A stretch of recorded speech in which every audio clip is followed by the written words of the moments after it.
अध्यक्ष महाराज धन्यवाद। महाराष्ट्र विधानसभा नियम 94(1) अन्वये एका महत्त्वाच्या विषयावर विदर्भ मराठवाड्याच्या विकासाच्या संदर्भात राज्यातील वैधानिक विकास महामंडळाचे पुनर्गठन करून प्रादेशिक समतोल राखण्यासाठी हा अनुशेष दूर करण्याच्या बाबतीमध्ये काही महत्त्वाचे मुद्दे अध्यक्ष महाराज मी उपस्थित करण्यासाठी उभा आहे। अध्यक्ष महाराज, सन्माननीय मंत्री महोदय सुद्धा विदर्भातले आहेत आणि अध्यक्ष महाराज मग विश्वास आहे की राज्यामध्ये सरकार येतात जातात, पण अध्यक्ष महाराज ज्या मातीचं आपण खातो, ज्या मातीमध्ये पाणी पितो, ज्या जनतेमध्ये आपण मोठं होतो, त्या जनतेच्या कल्याणासाठी सत्ता असो अथवा नसो त्यांच्या मुद्द्याच्या संदर्भात सकारात्मक भूमिका घेणं हे सन्माननीय मंत्री महोदय, तुम्ही एक अतिशय आदर्श आमदार, अतिशय कार्यक्षम मंत्री आहात याचा मला अनुभव आहे। एक अभ्यासू मंत्री आहात, पण कधी कधी अध्यक्ष महाराज एखादा चांगला अभिमन्यू सारखा शूर योद्धा सुद्धा चक्रव्यूहामध्ये अटकून जातो, तशी आपली अवस्था होऊ नये। मंत्रालयाच्या खोटी माहिती देणाऱ्यांच्या मधात आपलं उत्तर जखडू नये ही सर्वप्रथम मी विनंती करतो। अध्यक्ष महाराज, एक वैधानिक विकास मंडळ निर्मितीचा अध्यक्ष महाराज एक इतिहास आहे। 26 जुलै 1984 ला याच सभागृहामध्ये या निर्जीव भिंतीनी विदर्भाचा तो हुंकार ऐकला, मराठवाड्याच्या वेदना ऐकत अध्यक्ष महाराज 26 जुलै 1984 ला मुख्यमंत्री तात्कालिक वसंतदादा पाटील यांचा 4:30 वाजता हा वैधानिक प्रस्ताव या सभागृहामध्ये मांडण्यात आला। संविधानाचा अनुच्छेद 371 खंड 2 ह्या विशेष बाब ज्यामध्ये विदर्भ, मराठवाडा, कच्छ आणि गुजरातचं सौराष्ट्र आणि उर्वरित महाराष्ट्र, अध्यक्ष महाराज या संदर्भामध्ये 371(2) हा अध्यक्ष महाराज विशेष प्रस्ताव अध्यक्ष महाराज गृहमंत्री पंडित गोविंद वल्लभ पंत यांनी मांडला आणि पाटसकर म्हणून केंद्राचे केंद्रीय कायदा मंत्री होते, त्यांनी अध्यक्ष महाराज ही घटना दुरुस्ती तेव्हा केली। कारण अध्यक्ष महाराज एक गोष्ट लक्षात आली की 1953 मध्ये सप्टेंबर महिन्यामध्ये विदर्भाच्या जनतेला सांगितलं गेलं की तुमच्या विकासासाठी, तुमच्या प्रगतीसाठी तुम्ही संयुक्त महाराष्ट्रात आलं पाहिजे आणि त्या संयुक्त महाराष्ट्रात येण्याच्या या प्रस्तावावर अनेक मोठ्या नेत्यांनी अध्यक्ष महाराज आपले हस्ताक्षर केले। अध्यक्ष महाराज 1956चा जेव्हा राज्य पुनर्रचनेचा कायदा व अनुषंगिक संविधानिक दुरुस्त्या याचा संसदेत विचार करण्यात आला तेव्हा काही शंका घेतली गेली की तुम्ही मराठी भाषिकांसाठी एक राज्य हे मानताय, पण याची गॅरंटी काय की तुम्ही विदर्भाची जनता तुमच्या पाठीशी येईल, मराठवाड्याची जनता तुमच्या पाठीशी येईल, पण त्यांच्या विकासाची जबाबदारी आणि म्हणून एक संरक्षक कवच अध्यक्ष महाराज निर्माण केलं, त्यालाच अध्यक्ष महाराज आपण वैधानिक विकास महामंडळ म्हणतो। अध्यक्ष महाराज तेव्हा तात्कालिक नेते नरेंद्र तिडकेजी असतील, आज अध्यक्ष महाराज आपण कृषी दिन साजरा करतो, स्वर्गीय वसंतराव नाईक मुख्यमंत्री होते, हरित क्रांतीचे जनक होते, असा एक मुख्यमंत्री अध्यक्ष महाराज ज्यांचं स्मरण आज आपण केलं पाहिजे। जेव्हा आमच्या कृषी संदर्भामध्ये आम्ही आत्मनिर्भर होणार नाही तेव्हा ते विधानसभेत असं म्हणाले की मी मुख्यमंत्री म्हणून जर आत्मनिर्भर या महाराष्ट्राला शेती उत्पादनात केलं नाही तर मी फासावर चढेन, ही म्हणण्याची ताकद होती, कारण ते विदर्भाचं रक्त होतं।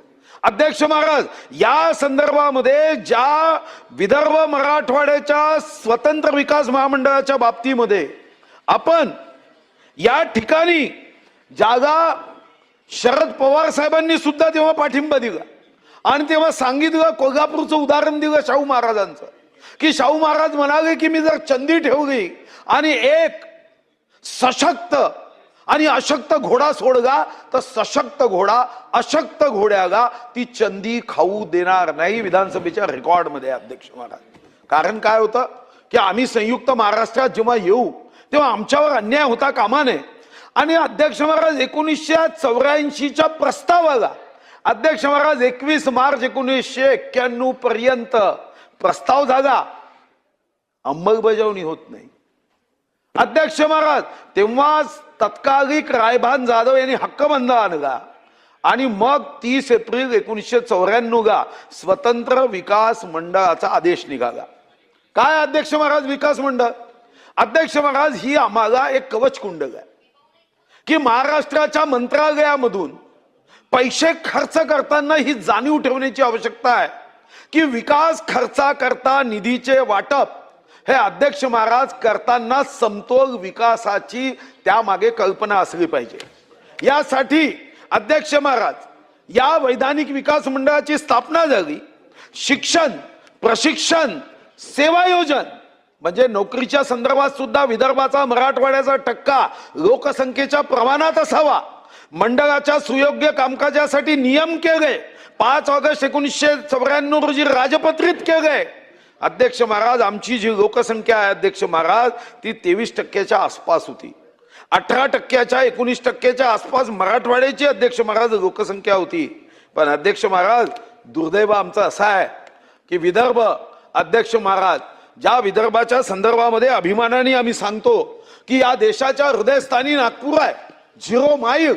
अध्यक्ष महाराज ज्या नागपूरमध्ये दीक्षाभूमी आहे, ज्या दीक्षाभूमीवरून विश्वरत्न, भारतरत्न महामानव डॉक्टर बाबासाहेब आंबेडकरांनी शोषित वंचिताचा आवाज, त्याचा एल्गार शंखनाद केला. नमस्ते सदा वत्सले म्हणत राष्ट्रभक्तीची ज्योत बशाल प्रज्वलित करणारी अध्यक्ष महाराज रेशीमबागची भूमी आहे. जगातल्या 193 देशात 14 देशात वाघ आहे. 14 देशापैकी सर्वात जास्त वाघ हे विदर्भात आहे, ज्याला आपण टायगर कॅपिटल म्हणतो. वराड, सोन्याची कुराड, विदर्भाची काळी माती, पिकवी हिरे आणि मोती. अरे रामटेकचे सुपुत्र आहे, रामटेकचे कालिदास. आपण शेक्सपियर पेक्षाही बरोबरीने त्यांना अध्यक्ष महाराज मान्यता देतो. अध्यक्ष महाराज भगवान कृष्णांना युद्धामध्ये मदत करणारी माता रुक्मिणी आमच्या विदर्भाची आहे. प्रभू रामाच्या नावाने आमचं सरकार राहिलं. पण प्रभू राम राजा दशरथाची आई, राजा आजची पत्नी इंदुमती आपल्या विदर्भाची आहे. मंत्री महोदय आज उत्तरात कुणाची चिंता करू नका. आपण ज्या रामाच्या नावाने निवडून येतो, रामटेकचा राम आणि चंद्रपूरचा चंद्र, आपण रामचंद्राचं स्वप्न पूर्ण करण्यासाठी आपण प्रयत्न करू. पण अध्यक्ष महाराज आज काय अवस्था आहे अध्यक्ष महाराज? आमचा हक्क आहे. आम्हाला तुम्ही तुकड्यावर जगण्यासाठी सांगता की मंत्रालयातून आमचं कवच काढून घेतलं. वैधानिक विकास मंडळ असतं ते या अधिकाऱ्यांना बेसुमार कशाही पद्धतीने पैसे खर्च करता येत नाही. आम्ही यांच्या तुकड्यावर जगायचं का? आमचा हक्क नाही अध्यक्ष महाराज. काय केलं अध्यक्ष महाराज?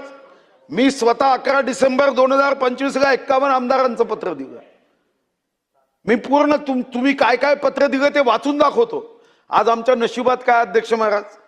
वैधानिक मंडळ नाही. मानव विकास तुम्ही 31 मार्चला बंद केला. कोणाच्या सुपीक डोक्यातून या नापीक कल्पना निघतात? बंद करण्याच्या अगोदर राज्यमंत्री महोदय तुमची अनुमती घेतली होती का? मानव विकास का बंद केला?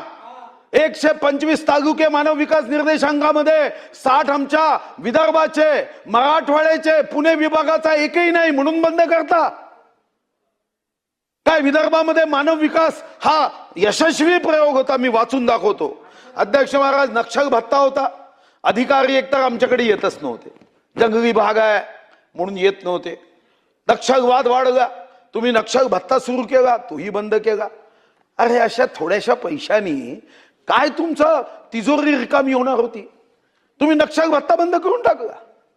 धानाचा बोनस मागतोय अध्यक्ष महाराज. 9 लाख शेतकरी आहे. धान शेतकरी सर्वात गरीब शेतकरी. अरे स्वर्गीय गोपीनाथजी यासाठी या विधानसभेत घडले. मग ते याचं आश्चर्य वाटतं की 2013 मध्ये धानाचा पहिला बोनस कोणी दिला माहिती आहे अध्यक्ष महाराज? काँग्रेसच्या सरकारने. आदरणीय तात्कालिक मुख्यमंत्री पृथ्वीराज चव्हाणांनी दिला. जेव्हा महाविकास आघाडीचं सरकार आलं तेव्हा बंद झालं. मी या सभागृहातून म्हणायचो धानाचा बोनस द्या, बोनस द्या. दिला नाही. पण नंतर अध्यक्ष महाराज मागच्या वर्षी आपण 25 मार्च 2025 ला 20,000 रुपये हेक्टरी धानाचा बोनस दिला. मी अनेकदा पत्र दिली. उद्या त्यावर अर्धा तासही चर्चा घडवतोय, त्यावर मी आता जास्त बोलणार नाही. पण तुम्ही विदर्भाचा विकास म्हणजे काय म्हणता? अरे तिथं कोळसा आहे म्हणून थर्मल पॉवर स्टेशन येतात. वीज इथं येते, चमचमाट इथं आहे. आणि तिकडे काय फ्लॅश राख. तुम्ही आता गडचिरोलीत आयर्नवर तुम्ही सहपालक मंत्री आहात, ते काही उपकार नाही करताय. अरे देवानी आम्हाला खनिज संपदा दिली म्हणून तिथे येत आहे आणि सांगताना काय उत्तर देता म्हणजे मुंबईचे 35% इन्कम टॅक्स दिल्या जातात. अरे बाबा, इन्कम टॅक्स मुंबईकर देत नाही, इथे हेडक्वार्टर आहे. सिमेंट उद्योग UltraTech Chandrapur Gadchandur, Manikgarh cement Gadchandur, thermal power station Chandrapur, इथं हेडक्वार्टर आहे. आता टॅक्सेशन इथं होते म्हणून गैरसमज करून घेतं का की टॅक्स तुम्ही भरता म्हणून. 11 लाख कोटीचे कामं तुम्ही MMRDA मध्ये करता आणि विदर्भाच्या तोंडाला अध्यक्ष महाराज पाने पुसता. मामा तगाव पैसे द्यायला तयार नाही. मी अर्थमंत्री होतो, एका झटक्यात 200 कोटी दिले. 2 कोटी 5 कोटी थेंबे थेंबे. दादा कोंडकेचं गाणं आहे, पाणी थेंब थेंब गेलं तसं पैसे थेंब थेंब गेलं. अध्यक्ष महाराज तुम्ही असे पैसे देता अध्यक्ष महाराज विदर्भासाठी. अध्यक्ष महाराज माझी माननीय मंत्री महोदयांना आग्रहाची भूमिका आहे की अध्यक्ष महाराज या अगोदर दर 5 वर्षांनी आम्हाला याच्यामध्ये मुदतवाढ दिली जायची.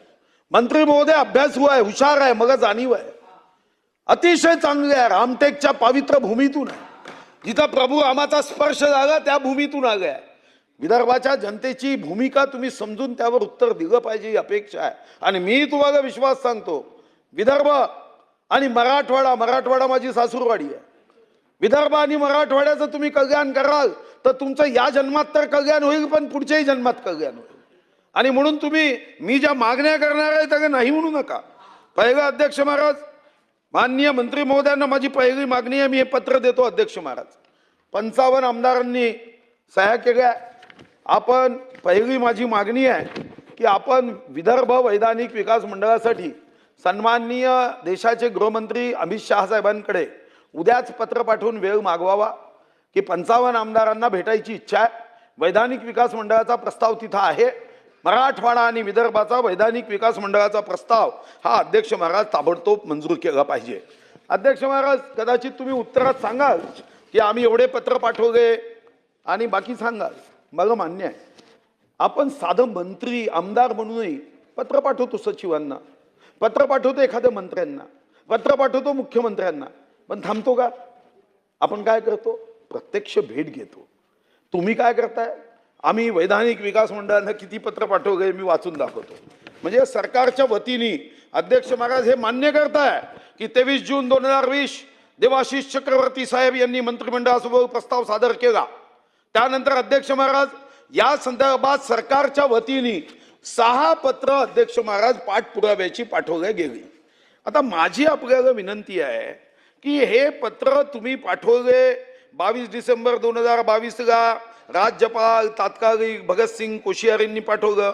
19 जुलै 2023ला सन्माननीय सौरभ विजय यांनी पाठवलं. 9 एप्रिल 2023ला राज्यपाल रमेश बैस यांनी अमित भाईंना पत्र पाठवलं.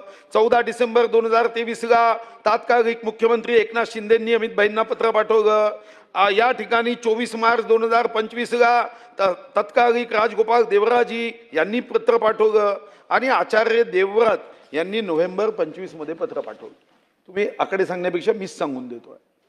पण मी तुम्हाला साधा प्रश्न विचारतो, हे काय चिठ्ठी आई है, वतन से चिठ्ठी आई है असं म्हणून कधी त्या चिठ्ठीवर निर्णय होतो का? एवढ्या गंभीर प्रश्नावर आज तुम्हाला मी मुद्दाम एक हे सांगेल की याच्यानी काय झालं. मला माहिती आहे, आता म्हणता येत नाही कारण शेवटी आपलेच दात आपलेच ओठ असतात. काय उत्तर देता तुम्ही उत्तर देता आम्ही हे माझ्याकडे उत्तर आहे. या उत्तरात तुम्ही काय म्हणता अध्यक्ष महाराज? अध्यक्ष महाराज म्हणजे कसं फसवायचं. मी 1995 मध्ये अध्यक्ष महाराज एक कथा सांगितली होती, पुन्हा सांगतो आता 2026 मध्ये. एका यात्रेमध्ये 2 दुकानं लागली. एका दुकानावर बोर्ड होता 5 रुपये प्लेट दुधी हलवा, दुसऱ्याने लिहिलं होतं 10 पैशात दुधी हलवा. आता गर्दी 10 पैशात दुधी हलवा आहे म्हणून गेली. आतमध्ये गेले आणि अध्यक्ष महाराज त्यांनी पाहिलं कुठं प्लेट दिसत नाही, चमचा दिसत नाही, हलव्याचा तर प्रश्न नाही. त्यांनी त्याला विचारलं, अरे मी 10 पैसे दिले ना एंट्रीचे, तू लिहिलाय ना बोर्डावर दुधी हलवा? एक दुधी लटकवून ठेवली होती, म्हणाला 10 पैशात दुधी हलवा. विदर्भाच्या बाबतीत तुम्ही तसं करताय. हे विदर्भाच्या बाबतीत हे तुमचं नियोजन विभाग उत्तर आहे. मुद्दा क्रमांक 29 तुम्ही काय सांगितलं अध्यक्ष महाराज? उत्तरात काय सांगितलं अध्यक्ष महाराज? की आम्ही नियतव्यय ठेवलाय आणि काय फुशारकी मारताय. विदर्भासाठी 23.3% लोकसंख्या आहे, पण आम्ही मात्र 26.4% ठेवलाय. मराठवाडा 18.75, आम्ही मात्र 18.66 ठेवलाय. पहिल्यांदा मलाही वाटलं दुधी हलव्याच्या दुकानासारखं, अरे वा 10 पैशात दुधी हलवा आहे. गेले 4 वर्ष मी विचारतो आहे की मला खर्चाचा तपशील द्या ना. फेविकॉलचा ही जोड निघून जाईल, अंबुजा सिमेंटची भिंत तुटेल, पण तुमच्या अधिकाऱ्याच्या ओठातून मात्र किती खर्च केला हे काढताच येत नाहीये. आणि तुम्ही छातीवर हात ठेवून सांगा, रामटेकच्या रामाची शपथ घेऊन तुमच्याकडे तरी हिशोब आहे का खर्चाचा? खरा शपथ घेऊन सांगा. रामटेकच्या रामाची सांगा, आता अयोध्येच्या रामाकडे नका जाऊ. अध्यक्ष, दुसरा मुद्दा 1953 मध्ये करार केला. अध्यक्ष महाराज, मी करार आता वाचत नाही वेळेच्या अभावी, पण अध्यक्ष महाराज तुम्ही करार केला ना 1953 मध्ये.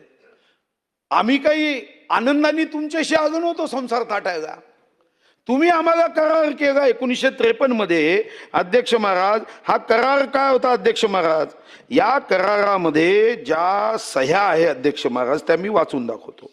अध्यक्ष महाराज, या करारानुसार अध्यक्ष महाराज तुम्ही आम्हाला ज्या गोष्टी कबूल केल्या विदर्भ मराठवाड्याच्या लोकांना, काय कबूल केलं अध्यक्ष महाराज? तुम्ही अध्यक्ष महाराज असं सांगितलं, हा 28 सप्टेंबर 1953 चा करार आहे. करारावर सह्या कोणाकोणाच्या आहे? अध्यक्ष महाराज स्वर्गीय यशवंतराव चव्हाण, बॅरिस्टर देशमुख, बॅरिस्टर शेषराव वानखेडे, राकृ पाटील सर्वोदयी चळवळीचे आणि अशा अध्यक्ष महाराज सह्या. करार केला अध्यक्ष महाराज. हे काही प्रेमपत्र नाही आहे, करार आहे. तुम्ही जेव्हा आम्हाला घेतलं तेव्हा त्या करारात तुम्ही काय म्हणाले अध्यक्ष महाराज? की आम्ही दुसरी राजधानी ही नागपूर आहे. 6 आठवड्याचं अधिवेशन होईल. ठीक आहे, 6 आठवडे घेत नाही मान्य, पण तुम्ही काय सांगितलं? आम्ही न्याय्य विकास, आणि नुसतं न्याय्य विकास नाही, नोकरी आणि उद्योगाच्या संधी या सुद्धा लोकसंख्येच्या प्रमाणात देऊ. मग मी पत्र दिलं की अध्यक्ष महाराज की नोकरीच्या संधी आमच्या विदर्भात आहे का? तर अध्यक्ष महाराज हे पत्र आहे, 17 फरवरीचं पत्र आहे. काय म्हणतात अध्यक्ष महाराज? की विभागनिहाय लोकसंख्येच्या प्रमाणात नोकर भरती करण्याचे बंधन सध्या वैधानिक विकास महामंडळे अस्तित्वात नसल्याच्या परिस्थितीत लागू आहे किंवा कसे हे आमच्या लक्षात येत नाहीये, आणि म्हणून आम्ही आकडे देऊ शकत नाही. पहिल्यांदा मला वाटायचं IAS म्हणजे इंटेलिजंट इन ऑल सेन्स, हे असं उत्तर आहे. अरे करार केलाय, तुम्ही करार मोडता. अध्यक्ष महाराज, लोकसंख्येच्या अनुपातामध्ये तुम्ही नोकरी देण्याच्या संदर्भामध्ये अध्यक्ष महाराज आमच्याशी धोका करत आहात. तुम्ही आमच्या सोबत अध्यक्ष महाराज मानव विकास बंद करून आमची थट्टा करतात अध्यक्ष महाराज. आशिषजी मंत्री महोदय, आज एक अतिशय उत्तम संधी आहे. मी ज्या मागण्या करतोय ना त्या पूर्ण करा.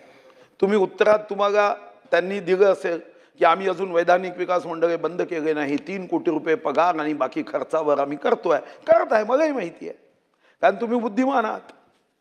तुम्ही बुद्धिमान असेल म्हणजे तुम्ही म्हणजे आशिषजी नाही, सरकार मधले अधिकारी नाही, पण ते असे बुद्धिमान नाही, ते आपले प्रेमावर असणारे आहे. अध्यक्ष महाराज, आमची मागणी काय? मंत्री महोदयांना मागणी आहे की पहिली गोष्ट उद्याच्या उद्या नामदार अमित भाईंना तुम्ही पत्र द्या, वेळ मागा की विधानसभेतले 55 आमदारांनी आपल्याला पत्र दिलं आहे, त्याची कॉपी तुम्हाला मी ताबडतोब देतो, आणि तुम्ही मान्य अमित भाईंचा वेळ मागा. ठीक आहे. दुसरं अध्यक्ष महाराज, तुम्ही अर्थ राज्य मंत्री आहात, नियोजन तुमच्या विभागामध्ये आहे. साधं गणित आहे हो. तुम्हाला माहिती आहे का की आमच्याकडे हा नक्षलवादाचा कॅन्सर होता की नाही? कोणी डॉक्टर तुमचा मित्र असेल तर विचारा. कॅन्सर जरी पूर्ण बरा झाला ना तरी 4 ते 5 वर्ष काही औषधी सुरू ठेवाव्या लागतात की तो कॅन्सर पुन्हा येऊ नये. हे तत्व आहे. आता तुम्ही नक्षलवादाचा कॅन्सर दूर झाला, तुम्ही ताबडतोब नक्षल भत्ताही बंद केला आणि पुन्हा कॅन्सर उफाळला तर कोण जबाबदार आहे? म्हणजे आम्ही काय जीव देण्यासाठी विदर्भात राहतो का? आम्ही त्याच्यासाठी वीज देतो का? सिमेंट आमचं घर इकडे बांधलं जात आहे अध्यक्ष महाराज. आणि म्हणून नक्षलग्रस्त भत्ता हा ताबडतोब सुरू करा. आता काय झालं, पहिले नक्षलग्रस्त भत्ता होता म्हणून लोक यायचे, आता कोणीही अधिकारी येत नाही. शेवटी तुम्ही एखाद्या अध्यक्ष महाराज लोकांना जर चांगलं काहीतरी चांगलं द्याल तर ते येतील ना, त्याशिवाय येणार आहे का? दुसरी माझी मागणी आहे, नक्षलग्रस्त भत्ता ताबडतोब सुरू करा आणि जे अधिकारी भत्ता सुरू करण्यामध्ये आडकाठी टाकत असेल ते नक्षलवाद्याचे सहकारी आहे म्हणून अटक करा. कारण नक्षलवाद वाढवण्यामध्ये इनडायरेक्टली अप्रत्यक्ष त्यांचं योगदान आहे. खूप चिंता करता हो. मी अर्थमंत्री राहिलो आहे, देशामध्ये बेस्ट फायनान्स मिनिस्टर म्हणून माझाही सत्कार स्वर्गीय अरुण जेटलींनी इंडिया टुडेच्या मंचावर केला. 11,975 कोटी रेव्हेन्यू सरप्लस केला. ह्या 22-25 कोटींनी काय आपला राज्य बुडणार आहे? नक्षलग्रस्त भत्ता बंद केला, धानाचा बोनस, नाही तर भात खाणं बंद करा. धानाचा बोनस द्यायला तुमच्याकडे पैसे नाही आहे, तुमच्या रामटेक मध्ये आहे ना, मग गुराडीचा दांदा गोत्यास काय नाही झालं पाहिजे. अध्यक्ष महाराज, आता दुसरी एक मागणी आहे, जे खरं तर मी पुन्हा एकदा म्हणजे नम्रपणे सांगतोय की मंत्री महोदय खरंच अभ्यासू आहे. तुम्ही एकदा DMF आणि MDF याची एकदा बैठक करा. याच्यामध्ये सुद्धा विदर्भामध्ये अध्यक्ष महाराज 85% खनिज संपदा, आणि ती कोण्या सरकारने दिली नाही आहे, ती देवानी दिली आहे डायरेक्ट. 85% खनिज संपदा आहे. तर डिस्ट्रिक्ट मायनिंग फंड आणि दुसरं मायनिंग डेव्हलपमेंट फंड याचा आपल्याला एकत्रित बसून विचार केला पाहिजे. त्या अधिकाऱ्यांचं बरं असतं, त्यांची बुद्धी सकारात्मक कामासाठी लावण्याच्या ऐवजी शब्दच्छल करण्यासाठी लावतात.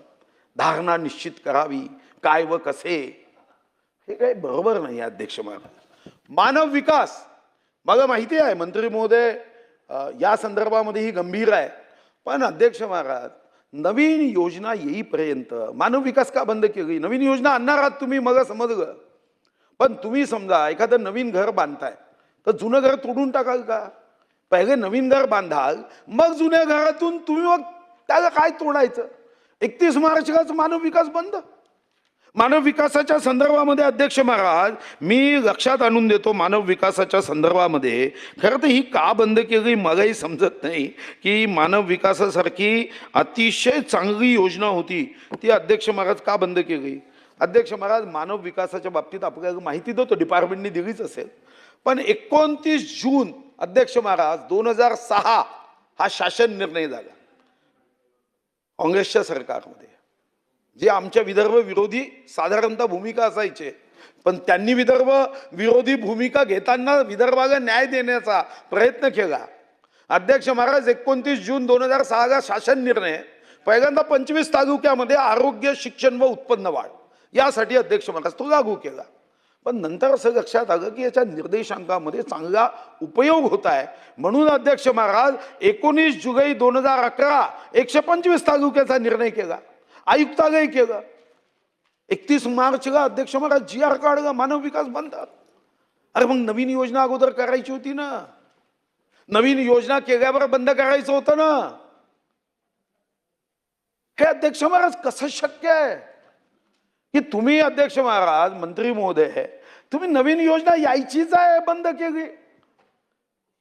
म्हणजे ज्या फांदीवर आपण बसतो ती तोडायची नाही, यासाठी तर आपल्याला लहानपणी शिक्षकीची कथा सांगितली, आपल्याला झोप यावी म्हणून थोडी कथा सांगितली.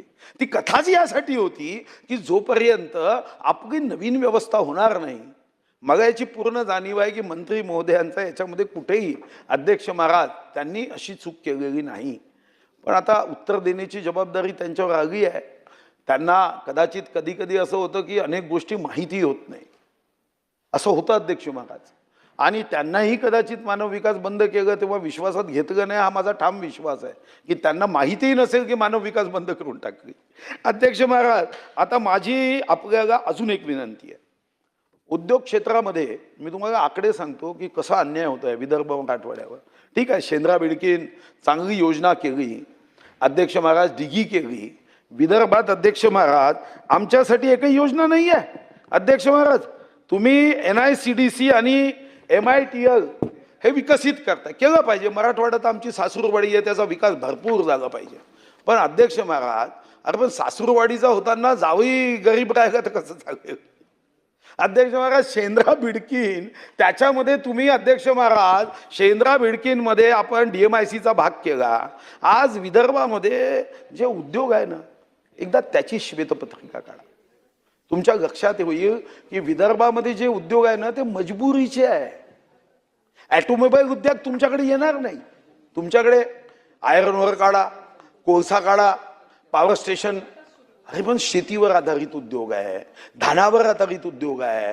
गव्हर्नमेंट ऑफ इंडियाच्या स्कीम्स, कापूस उत्पादक आहे यवतमाळमध्ये, हजारो शेतकऱ्यांनी आत्महत्या केल्या आहे. मग आपण जर वैधानिक विकास मंडळाचं संरक्षण दिलं नाही. आणि शेवटचे मुद्दे अध्यक्ष महाराज, कारण आपल्याला माहिती आहे की अध्यक्ष महाराज खरं तर अध्यक्ष महाराज माझी मान्य मंत्री महोदयांना विनंती आहे की अध्यक्ष महाराज या संदर्भामध्ये आपल्याला उद्योगाच्या संदर्भात सुद्धा विदर्भाचा स्पेशल ऍक्शन प्लॅन केलं पाहिजे. विजेच्या दरामध्ये सूट दिली पाहिजे अध्यक्ष महाराज. आणि इथं फक्त तेवढं देऊन होणार नाही, आमची एक पॉलिसी वनावर आधारित केली पाहिजे. मी केली होती, त्याला पुढे न्या. फ्लाय ॲशवर एक पॉलिसी केली पाहिजे. मी forest industrial development centre develop करायसाठी मान्यता दिली, 10 एकर जागा घेतली, त्याला आपण केली पाहिजे.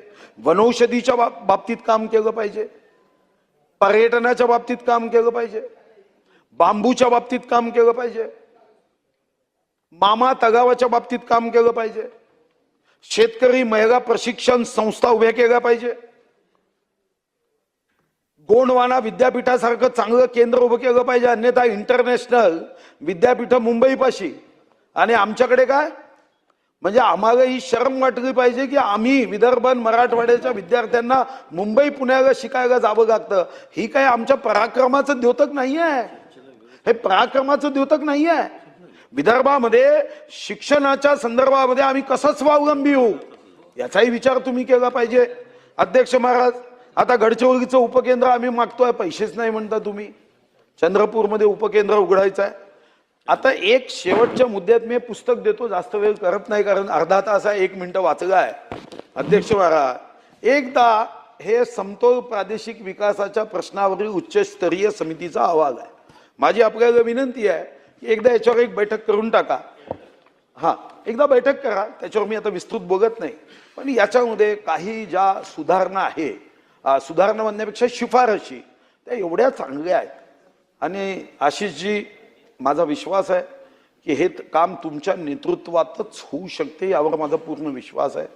तुम्ही सुद्धा मी बघितलं तुम्ही आज व्यस्त होता तरी सुद्धा कार्यक्रम सोडून विदर्भावर मराठवाड्यावर प्रेम असल्याने तुम्ही उत्तर द्यायला इथं उपस्थित राहायला. तुम्ही अभ्यास चांगला करता. फक्त माझी विनंती आहे की आपण एकमेकाशी बोलून मॅच फिक्सिंग करू. कधी कधी तुमच्या मर्यादा असतात की अधिकाऱ्यांना तुम्ही तुमच्या ज्या शब्दकोशामध्ये आहे त्या शब्दांचा वापर तुम्हाला करता येत नाही, पण आम्हाला तर करता येईल सभागृहात. विदर्भाच्या मराठवाड्याच्या विकासाच्या आड जो जो येईल त्याला धडा शिकवण्यासाठी आपण एकत्र येणं काळाची गरज आहे. अन्यथा एक काळ असा येईल की आम्ही सर्वजण मागे राहू. नाही तुम्ही आहेच हो, तुम्ही तर गडकरी साहेबांच्या हृदयात आहे, काय अडचण आहे माझी. मी गडकरी साहेबांच्या हृदयात आहे ना, यांच्या एवढं माझी थोडी जागा. खाली बसून बोल नका आता अध्यक्ष महाराज. आणि म्हणून माझी विनंती आहे की अध्यक्ष महाराज विजेचं कनेक्शन ही आहे का, 1,27,000 आम्ही वीज कनेक्शन मध्ये आमचा अनुशेष आहे. यांच्या अकोल्यामध्ये वीज कनेक्शन मागितलं देत नाही, गराव सोगार.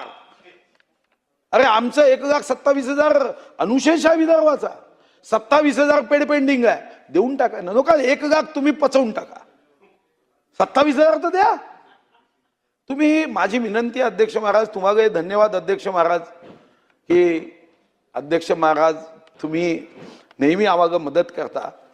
पंढरपूरची असून चंद्रपूरसाठी नागपूरसाठी जे तुम्ही मदत करता नाही पुन्हा आमचं गोत्र एक आहे ना, पंढरपूर, नागपूर, चंद्रपूर असं. त्यामुळे आमचा हा वैधानिक विकास मंडळाची स्थापना पुढच्या 1 महिन्याच्या आत होण्यासाठी अध्यक्ष महाराज आश्वासन दिलं पाहिजे. आणि दुसरं मग पूर्ण जाणीव आहे, आम्हालाही माहिती आहे ना अध्यक्ष महाराज, की मंत्रालयामध्ये काही शुक्राचार्यांना याची मोठी अडचण होते, त्यांना खूप दुःख होते की विदर्भ वैधानिक विकास मंडळ झालं तर त्यांना कंपल्सरी पैसे द्यावे लागतात. त्यामुळे ते असे सुंदर तर्क काढतात. माझी विनंती आहे मंत्री महोदयांना की तर्क न काढता वैधानिक विकास मंडळ स्थापन करणं ही काळाची गरज आहे. ही जर स्थापन करण्यामध्ये आपण मागे राहिलो तर आपल्याला माफ जनता करणार नाही. आणि जनतेने कदाचित माफ केलं तर ईश्वर कधीच माफ करणार नाही. खूप खूप धन्यवाद. मंत्री महोदय.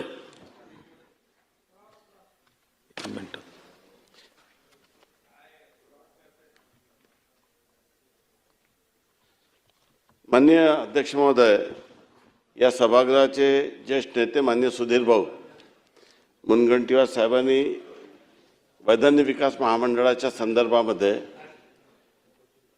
अतिशय अभ्यासपूर्ण विश्लेषण केलं, अतिशय महत्त्वाच्या मुद्द्यांवर स्पर्श केलं. अनेक बाबीवर त्यांनी जे काही असमतोल निर्माण होत आहे, विदर्भावर कशा पद्धतीने कुठे अन्याय होत आहे याच्या संदर्भामध्ये त्यांनी जे मत या ठिकाणी व्यक्त केलं आणि जी अनेक गंभीर बाब ज्या शासनाच्या लक्षात आणून दिली त्यासाठी मी त्यांना मनापासून धन्यवाद देतो. आणि हा विश्वास देखील व्यक्त करतो की जोपर्यंत विदर्भामध्ये सुधीर भाऊ सारखा जनप्रतिनिधी आहेत तोपर्यंत विदर्भावर कधी काही अन्याय होऊ शकत नाही. ही बाब मान्य करावीच लागेल की ज्या पद्धतीचं विश्लेषण आणि ज्या पद्धतीचं युक्तिवाद सुधीर भाऊंनी केलं, कदाचित ईश्वराने हा आशीर्वाद आणि शक्ती फक्त सुधीर भाऊला दिलेली आहे. कदाचित महादेवचा आशीर्वाद त्यांच्यावर आहे. त्यांनी अनेक अपेक्षा माझ्याकडून व्यक्त केल्या आणि उत्तर अर्धा तास चर्चेचे मुद्दे उपस्थित करतानाच त्यांनी माझं अर्ध उत्तर देऊन दिलेलं आहे. त्यासाठी मी त्यांना धन्यवाद देतो. राज्य सरकार वैधानिक विकास महामंडळ गठीत करण्यामध्ये गंभीर नाही का? गंभीर आहे. राज्य सरकारने आपल्या स्तरावर सर्व प्रयत्न केले. ही बाब सत्य आहे की खर्चाचा विभागणीय आकडेवारी ही बजेटरी तरतूद दाखवली गेली, परंतु प्रत्यक्षामध्ये झालेला खर्च दाखवला जात नाही. वैधानिक विकास महामंडळच्या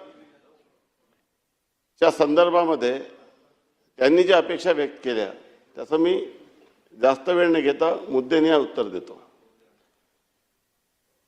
सर्वात पहिला मुद्दा त्यांनी उपस्थित केला की माननीय केंद्रीय मंत्र्यांची वेळ आपण घ्यायला पाहिजे.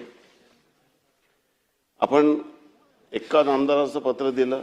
निश्चित मी त्यांना आश्वस्त करतो की हा विषय राज्य सरकारच्या अखत्यारीत नाही आहे, याला केंद्र सरकारच्या अखत्यारीत आहे. त्यामुळे केंद्र सरकारकडे पाठपुरावा आपण करत आहोत, परंतु फक्त पत्रव्यवहार करून नाही तर प्रत्यक्षात देखील पाठपुरावा करू. आपण सर्व केंद्रीय मंत्री महोदयाची वेळ घेऊया आणि एक दिवस या संदर्भामध्ये विदर्भाच्या आणि मागासलेल्या भागाच्या सर्व लोकप्रतिनिधीला घेऊन या संदर्भामध्ये केंद्र सरकारकडे विनंती करूया. त्यांची तारीख घेण्यासाठी मी पत्र देतो. माननीय मुख्यमंत्री महोदयांना देखील विनंती करतो की त्यांनी देखील या संदर्भामध्ये वेळ घ्यावा आणि विदर्भाच्या आणि मागासलेल्या भागाच्या सर्व तालुक्याच्या जनप्रतिनिधीच्या माध्यमातून, लोकप्रतिनिधी आमदार असेल, खासदार असेल, त्या माध्यमातून केंद्रीय मंत्र्यांना आपण या ठिकाणी विनंती करू. दुसरा विषय की विदर्भ वैधानिक विकास महामंडळ किंवा वैधानिक विकास महामंडळ गठीत न झाल्यामुळे याचे जे इम्पॅक्ट होत आहे ज्याच्यावर आपण या ठिकाणी भाष्य केलं, त्या संदर्भामध्ये जोपर्यंत मंडळ गठीत होत नाही तोपर्यंत अनुशेष निर्माण होऊ नये किंवा विदर्भावर किंवा इतर मागासलेल्या भागावर अन्याय होऊ नये याची दक्षता घेणं देखील आपली जबाबदारी आहे. आणि म्हणून मी आजच या संदर्भामध्ये सभागृहाला आश्वस्त करतो आणि विभागाला सूचना देतो. हे सभागृहाचं आश्वासन आहे की यापुढे जसं विभाग वाईज आपण बजेटरी तरतूद दाखवली तशाच पद्धतीने विभाग वाईज खर्च हे देखील सभागृहाला सादर करण्याच्या सूचना मी या ठिकाणी देतो. कारण की जरी वैधानिक मंडळ अस्तित्वात नाही आहे, परंतु परत एक नवीन अनुच्छेद निर्माण होऊ नये. वारंवार वेगवेगळ्या दांडेकर समिती, हे सर्व वेगवेगळ्या समिती गठीत झाल्या. प्रदीर्घ संघर्ष विधानसभेत मी देखील पाहिलेला, आपण देखील पाहिलेला आहे. आणि विदर्भाच्या विकासासाठी आपण अनेक वर्ष भांडत राहिलो, आपला संघर्ष राहिला आणि अनेक संघर्षातून हे वैधानिक मंडळ आपल्याला मिळालं होतं. आणि म्हणून जे दुसरी सूचना आपण केली होती त्या संदर्भामध्ये मी आपल्याला एकदम सकारात्मक आश्वासन या ठिकाणी दिलेलं आहे. आणि जो या आदेशाचं पालन करणार नाही त्याच्यावर निश्चितपणे आपण आपल्या संसदीय आयुधांचा वापर करून, मला ते आपल्याला सांगण्याची गरज नाही, तो आपला अधिकार निश्चितपणे वापरणार. लोकसंख्येच्या प्रमाणात नोकरी मिळाली पाहिजे याच्यात काही दुमत नाही. आणि म्हणून ही आकडेवारी देखील विभागाकडून आपण गोळा करू. आणि यापुढे नोकरीचा जो काय अनुशेष विदर्भ मराठवाड्याचा राहिलेला आहे तो अनुशेष कुठल्याही परिस्थितीत निर्माण होऊ नये याची देखील दक्षता आपण या ठिकाणी घेऊ. तिसरं महत्त्वाचं सूचना आपण या ठिकाणी केली की नक्षल भत्ताच्या संदर्भात. नक्षल भत्ताच्या संदर्भामध्ये आता नक्षलवाद विदर्भाचा संपुष्टात आल्यात जमा झालेला आहे. परंतु आपण मुद्दा उपस्थित केल्यामुळे की कुठल्याही पद्धतीने त्या ठिकाणी अधिकाऱ्यांनी तिथं जाऊ नये आणि नोकरीचा पदांचा अनुशेष त्या ठिकाणी व्हावा हे कुठल्याही परिस्थितीत होऊ देणार नाही आणि होणं योग्य नाही. त्यामुळे गरज पडली तर नक्षल भत्ता देऊ, किंबहुना लोकांना ज्या ठिकाणी पदाचा जो अनुशेष आहे पोस्टिंग देऊन त्या ठिकाणी एक तर जॉईन करायला सांगू. परंतु कुठल्याही परिस्थितीमध्ये किंवा नवीन जी नोकरी या ठिकाणी झाली आहे त्यांना पहिले विदर्भामध्ये पोस्टिंग द्यायला सांगू. परंतु जे रिक्त पद आहेत ते महाराष्ट्राच्या प्रत्येक भागात सम प्रमाणात पाहिजे. एका भागामधले सर्व पदं भरलेले आहे आणि गडचिरोली, चंद्रपूर आणि विदर्भाचे सर्व पदं रिक्त आहे. हे असमतोल आपण निर्माण होऊ देणार नाही. आणि कुठल्याही परिस्थितीमध्ये आपण सर्व विभागाला सूचना देऊ की जर पदाची कमतरता असेल तर तो सम प्रमाणात राहिला पाहिजे. एका भागामध्ये जास्त आणि दुसऱ्या भागाने कमी राहू नये याची दक्षता निश्चितपणे आपण या ठिकाणी घेऊ. धानाचा बोनसच्या संदर्भामध्ये आपण प्रश्न या ठिकाणी उपस्थित केलं. हे आपल्यालाही कल्पना आहे की यावर्षी एल निनोचं संकट आहे. यावर्षी आपण कर्जमाफी केली आहे. माननीय मुख्यमंत्री महोदय बोनसच्या संदर्भात सकारात्मक आहे. आपल्या सरकारने धानाच्या खरेदी केंद्रात धान न दिलेल्या लोकांना देखील बोनस देण्याचा निर्णय ऐतिहासिक आपण या संदर्भात केला. आणि तुम्ही आणि मी दोघे धान उत्पादक शेतकऱ्यांचे प्रतिनिधी आहोत. आणि म्हणून धान उत्पादक शेतकऱ्यांच्या संदर्भामध्ये माननीय मुख्यमंत्री महोदयांनी स्वतः सांगितलेलं आहे की या संदर्भामध्ये सरकार सकारात्मक आहे. मागच्या वर्षी देखील आपण धानाचा बोनस हा हंगामात दिलेला होता. या संदर्भामध्ये निश्चितच यावर्षीची परिस्थिती कशी राहते, संकट कसं राहते, आपण कर्जमाफीचा निर्णय झाला मागच्या वर्षीचाच बोनस आता या संदर्भामध्ये निश्चितच माननीय मुख्यमंत्री महोदयांनी मागे आपल्याला सर्वांनाच या ठिकाणी सांगितलेलं की शासनाच्याकडे या विषयावर निर्णय प्रलंबित आहे. परंतु निर्णय नकारात्मक अद्याप झालेला नाही आहे हे मला या ठिकाणी आवर्जून सांगायचं आहे. मानव विकास कार्यक्रमाच्या संदर्भामध्ये आपण या ठिकाणी मुद्दा उपस्थित केला. ही बाब सत्य आहे की विदर्भाच्या मॅक्झिमम आणि मराठवाड्याच्या मागासलेल्या भागामध्ये जिथं लोकांचा दरडोई उत्पन्न कमी आहे वाढवण्यासाठी अशा पद्धतीचा कार्यक्रम होता. माननीय सुधीर भाऊ आपण देखील वित्त विभागाचे मंत्री होता आणि मी मानव विकास मिशन कार्यक्रमाचा खूप गांभीर्याने अभ्यास केला. मानव विकास मिशनमध्ये आपण 125 तालुक्याला दरवर्षी 250 कोटी रुपये देत होतो. आणि माझा देखील तालुका मानव विकास मिशनमध्ये होता. परंतु मानव विकास कार्यक्रमामध्ये जेव्हा ती निवड झाली तेव्हा 2 क्रायटेरियावर त्याची निवड झाली होती. एक तर वुमन लिटरसी आणि दुसरं BPLची यादी. मुळातच जेव्हा केंद्राने आपल्याला इष्टांक दिला तेव्हा तो इष्टांक राज्याने जिल्ह्याला वाटला आणि जिल्ह्याने तालुक्याला वाटला, तालुक्याने गावाला वाटून टाकला. परंतु प्रत्यक्षामध्ये मानव विकास मिशनच्या कार्यक्रमामध्ये माझा व्यक्तिगत मत देखील असं होतं की मानव विकास मिशनमध्ये कुठल्याही लोकप्रतिनिधींचा सहभाग नव्हता. अनेक ठिकाणी आपण 2 कोटी रुपये देत होतो परंतु ती कधी DPDCमध्ये त्याची चर्चा व्हायची नाही, त्याची कुठली तालुका लेवलवर आमदाराची कमिटी नाही आणि त्यातून जी काही फलनिष्पत्ती आपल्याला अपेक्षित होती ती झाली नाही.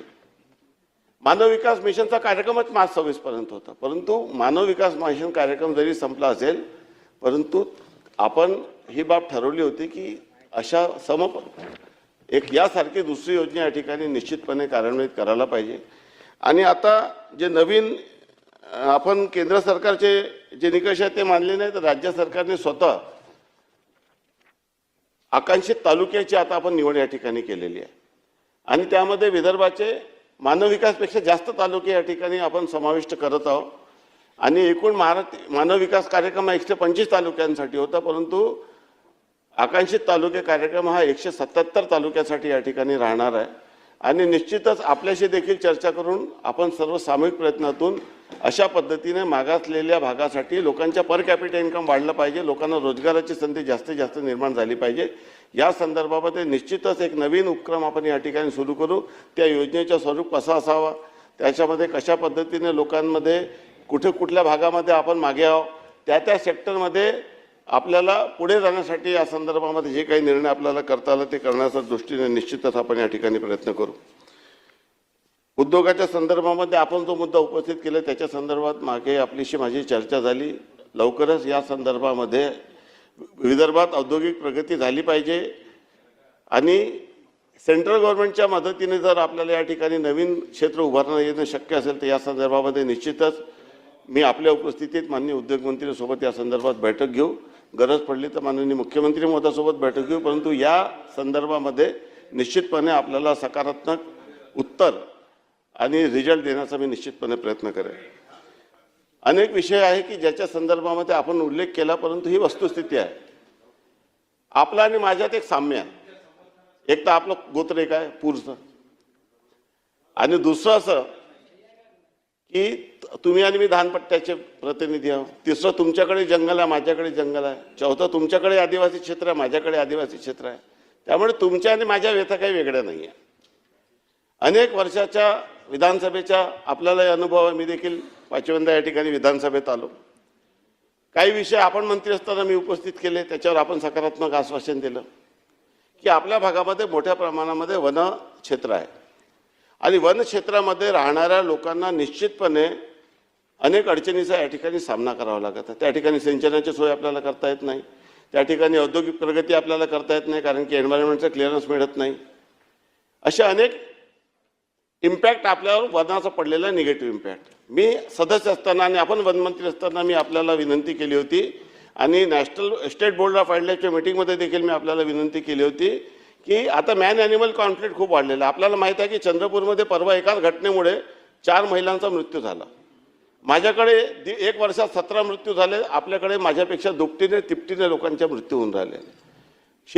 शेती सध्या होऊ शकत नाही अशा पद्धतीची अवस्था निर्माण झालेली आहे. म्हणजे एका बाजूने सिंचनाची सोय नाही कारण की वन कायदा अडचणीत आहे, दुसऱ्या बाजूने पिकं झाली, निसर्गाच्या कृपा झाली समजा आणि अतिवृष्टी आणि अवकाळी पाऊस नाही आला किंवा कोरडा दुष्काळ नाही पडला आणि पीक झाली तर एका रात्री वन्य प्राण्यांच्या त्रासामुळे आपल्या भागाच्या लोकांना त्याचे दुष्परिणाम भोगावे लागतात.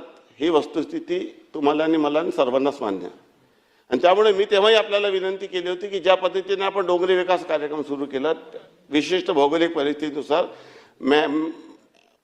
या कारणामुळे ज्या लोकांवर विपरीत परिणाम पडलेला आहे त्या संदर्भामध्ये देखील भविष्यामध्ये एक चांगला या संदर्भामध्ये कार्यक्रम शासनाच्या वतीने सुरू करावा. मानव विकासाच्या वतीने जेवढे महाराष्ट्रात ज्या भागामध्ये वन्य प्राण्यांचा किंवा नॅशनल पार्क असेल किंवा मोठ्या पद्धतीने कोर किंवा बफर झोनचे गाव असतील ज्याच्यामुळे हे विदर्भात 11 जिल्ह्यात हा प्रश्न आहे, परंतु महाराष्ट्रात ज्या जिल्ह्यात हा प्रश्न त्या संदर्भात निर्णय झाला पाहिजे हे तुमच्यासारखं माझं देखील मत आहे. आणि वनावर आधारित बाकी सर्व उपक्रम आपण संदर्भामध्ये सांगितलं. आपल्याकडे पर्यटनाच्या संदर्भामध्ये जे शक्यता आहे त्याची देखील पॉसिबिलिटी आपण आपल्या इकॉनॉमिक ग्रोथसाठी तपासून घेतली पाहिजे. त्याच्यासाठी आपण आता यावर्षी अर्थसंकल्पामध्ये जाहीर केलं की आपण जे काही महाराष्ट्राचे निवडक 50 स्थळामध्येच पैसे देऊ. प्रादेशिक पर्यटनचे पैसे आपण अर्थसंकल्पाच्या भाषणामध्ये माननीय मुख्यमंत्री महोदयांनी मी हे आवर्जून या ठिकाणी जाहीर केलं की आपण निवडक क्षेत्राचा विकास या ठिकाणी करणार आहोत. गोंडवाना विद्यापीठाच्या संदर्भामध्ये आणि मामा तलावाच्या संदर्भामध्ये आणि वीज कनेक्शनच्या संदर्भामध्ये देखील आपण जे मुद्दे उपस्थित केले ही बाब सत्य आहे की विदर्भाच्या 11 जिल्ह्यामध्ये जेवढे कृषी पंप नाही आहे तेवढे एकट्या नगर जिल्ह्यात आहे, तेवढे एकटे पुणे जिल्ह्यात आहे. आणि त्यामुळे इलेक्ट्रिकची जी सबसिडी आहे ती देखील आपल्या भागाच्या शेतकऱ्यांना आता आपण विजेचं कनेक्शन देऊ शकून नाही राहिलो कारण की आता शासनाची पॉलिसी तशी आलेली आहे. परंतु आता बहुतांश आपण मुख्यमंत्री सौर कृषी योजनेच्या माध्यमातून आणि वेगवेगळ्या माध्यमातून कालच माननीय मुख्यमंत्री महोदयांनी जाहीर केलं की आपण बॅटरीचं आता स्टोरेजची मोठ्या प्रमाणामध्ये क्षमता निर्माण करत आहोत. थोडंसं उशीर होईल याला, परंतु यातून मोठ्या प्रमाणामध्ये आपण दिवसा वीज देण्याचा कार्यक्रम आता हाती घेणार आहोत. एकदा आपला पूर्णपणे ॲग्रिकल्चर फीडर हा जर सोलरवर येऊन गेलेला आहे, भविष्यात लवकरात लवकर तो येईल, तर निश्चितपणे मला असं अपेक्षित आहे की या संदर्भामध्ये आपल्याला आपल्या भागाच्या लोकांना देखील एजी पंपाचे कनेक्शन भविष्यामध्ये दिले गेले पाहिजे या मताचा मी देखील आहे. परंतु या संदर्भामध्ये आज निर्णय घेणं शक्य नाही आहे. जी वस्तुस्थिती आहे ते आपल्याला सांगितलं, परंतु या संदर्भामध्ये माननीय मुख्यमंत्री महोदयाशी चर्चा या संदर्भात करण्यात येईल.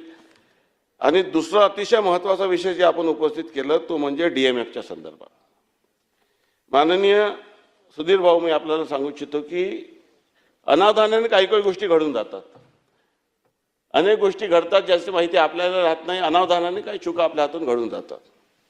विदर्भात मोठ्या प्रमाणामध्ये वनसंपदा आहे, तशाच विदर्भामध्ये मोठ्या प्रमाणामध्ये खनिज संपदा आहे.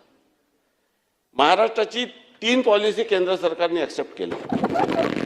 एक तर महाराष्ट्राचा RTI देशाने घेतला, दुसरा महाराष्ट्राचा रोजगार हमी केंद्र सरकारने ॲक्सेप्ट केलं, त्याला अडॉप्ट केलं, आणि तिसरा जर महत्त्वाचा निर्णय केंद्र सरकारने घेतलं की ते म्हणजे महाराष्ट्राचा जो आपण मिनरल डेव्हलपमेंट फंड होतं ती पॉलिसी केंद्राने ॲक्सेप्ट केली आणि प्रधानमंत्री खनिज क्षेत्र कल्याण योजना अशा पद्धतीने एक नवीन उपक्रम पूर्ण देशभरात त्यांनी लागू केला. जेव्हा खनिज विकास निधी ही कशी सुरू झाली, माननीय नितीन गडकरी साहेबांच्या अध्यक्षतेखाली एक समिती गठीत झाली होती आणि त्या समितीने असं शिफारस केली होती की ज्या भागातून खनिज संपदाचं उत्खनन होतं त्या ठिकाणचे रस्ते खराब होतात आणि त्या भागाचे रस्ते खराब होतात म्हणून काहीतरी जे रॉयल्टीच्या स्वरूपात सरकारला जे पैसे मिळतात त्याच्या 3 पद्धतीचे पैसे असतात. एक तर मिनरलची जी किंमत आहे ती सरकारलाच प्राप्त होते. दुसरं रॉयल्टीची रक्कम. आज रॉयल्टीची रक्कम मधून 10% रक्कम फक्त त्या जिल्ह्यावर खर्च करावी अशा पद्धतीचं 1999 सालचं खनिज धोरण होतं, त्यामध्ये जाहीर करण्यात आलं. त्यानंतर 26 मेला 2002ला केंद्र आपल्या खनिज धोरणानुसार मग खनिज विकास निधी सुरू झाला आणि 1 ऑगस्ट 2012ला त्याची पॉलिसी बदलण्यात आली. परंतु जेव्हा माननीय मोदी साहेबांनी प्रधानमंत्री खनिज क्षेत्र कल्याण योजना सुरू केली तेव्हा दुर्दैवाने आपल्या हातून एक चूक घडली की आपण खनिज विकास निधीमध्ये जे राज्य सरकारचं कॉन्ट्रीब्युशन होतं तो बंद केलं आणि आता तो खर्च आपण ग्राहकावर लोड केला आणि मेजर मिनरलवर 30% आणि मायनर मिनरलवर 10% अशा पद्धतीचं DMF आपण इम्पोज केलं आणि त्यामुळे नागपूर, चंद्रपूर, यवतमाळ, भंडारा ज्या भागामध्ये मेजर मिनरल्स आहे त्या भागामध्ये मोठ्या प्रमाणामध्ये आपल्याला निधीचं स्तोत्र सुरू झालं.